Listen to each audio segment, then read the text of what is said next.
ఏదైతే ఈ యొక్క ఎత్తిపోతలు అనేది చాలా క్లియర్గా 2020, 2021 వైఎస్ఆర్సీపీ హయాంలోనే ఆ రోజు జగన్మోహన్ రెడ్డి ముఖ్యమంత్రిగా ఉండగానే ఎన్జీటీ దీన్ని నిలుపుదల చేసింది. ఇది చాలా క్లియరు.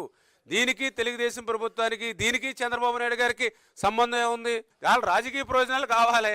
నువ్వు ఇక్కడ ఆంధ్రాలో ఉంటే ఆంధ్ర మాటలు మాట్లాడుతున్నావు, నువ్వు తెలంగాణకి వెళ్తే తెలంగాణ మాటలు మాట్లాడతారు. ఇప్పుడు రాజకీయ నాయకులు ఎట్లా ఉన్నారు? ఇప్పుడు ఆ రోజు వైఎస్ రాజశేఖర రెడ్డి ఆ రోజు 2009 ఎన్నికల్లో అనుకుంటా, ఇప్పుడు అక్కడ తెలంగాణ ఎన్నికలు ఫస్ట్ ఫేజ్లో పెట్టుకుని ఇక్కడ ఆంధ్రప్రదేశ్ వచ్చి మీరు తెలంగాణ పోవాలంటే పాస్పోర్ట్ కావాలని చెప్పాడు అక్కడ ఎన్నికలు అయిపోయాక.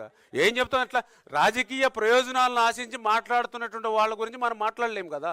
మా చంద్రబాబు నాయుడు గారికి కావాల్సింది గొడవలు కాదు, నీళ్లు కావాలి. ఇప్పుడు ఆ రోజు ఎక్కడో చూసుకోక్కర్లే, ఇక్కడ రాజశేఖర రెడ్డి గారే మాట్లాడారు. ఆ రోజు 2009లో తెలంగాణ ఎలక్షన్ ఫస్ట్ ఫేజ్లో అయిపోయింది, వెంటనే ఆంధ్రాలో సెకండ్ ఫేజ్ జరుగుతుంది. ఆంధ్రాలో సెకండ్ ఫేజ్లోకి వచ్చి రేపు మీరు తెలంగాణ పోవాలంటే పాస్పోర్ట్ కావాలంటారు అన్నారు. అంటే ఇక్కడ సెంటిమెంట్ రాసి ఇక్కడ ఓట్లు తెచ్చుకోవాలి.